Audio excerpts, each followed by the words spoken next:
आणि आता रव्याची खीर. नारळाच्या दुधातली रव्याची खीर. ओके, साहित्य सांगा. नारळाचं दूध, गूळ, रवा, भाजलेला रवा, वेलची पावडर आणि गार्निशिंग साठी काजू बदाम. साहित्य आपण बघितलं.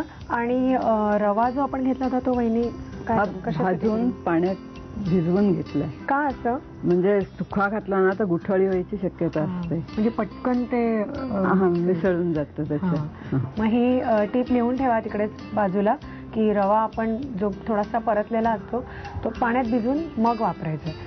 आधी काय आपण तूप वगैरे काही घालत? तूप नाही, डायरेक्ट हे नारळाचं दूध घ्यायचं.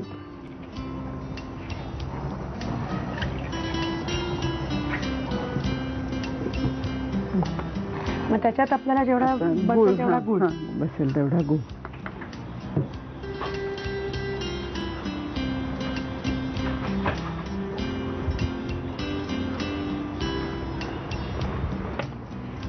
आपल्याला जे म्हणजे कोकणी तुम्ही जर खाद्य संस्कृती बघितली तर बेसिकली कोकणामध्येच सगळे सणवार साजरे केले जातात. त्याच्यामुळे मला असं वाटतं नैवेद्य पण आपल्याला तेवढे लागत असतील रोज.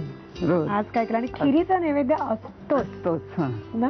कुठल्याही सणाला पटकन किंवा पाहुणा आला अचानक घरात तर पटकन थोडीशी खीर करते. हे खमंग लागते नारळाच्या दुधातली.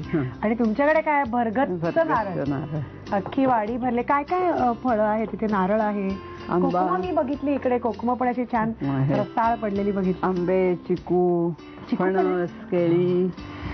मस्त मस्त. रामफळ, सीताफळ. रामफळ पण आहे? हो. मस्त लागतं ना रामफळ.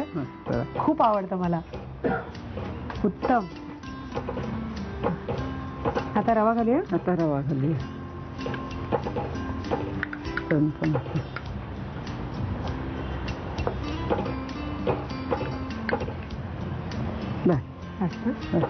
आणि काजू बदाम आणि हे वेलची पावडर हे घातलं की खीर तयार. तर आता पुढच्या वेळेला जे आपल्याला कधी कधी 5 नैवेद्य लागतात तर त्याच्यामध्ये आपल्याला ही खीर करायला हरकत नाही, झटपट होणारी. आणि साहित्य आणि कृती घ्या काय काय घेतलं ते. नारळाच्या दुधातली रव्याची खीर बनवण्यासाठी लागणारं साहित्य: नारळाचं दूध, गूळ, भाजलेला रवा, वेलची पूड आणि काजू बदामाचे तुकडे. कृती: रवा भाजून पाण्यामध्ये भिजवून घ्यावा. कढईमध्ये नारळाचं दूध उकळून त्यामध्ये गूळ, भाजलेला रवा, काजू बदामाचे तुकडे आणि वेलची पूड घालून खीर उकळून घ्यावी.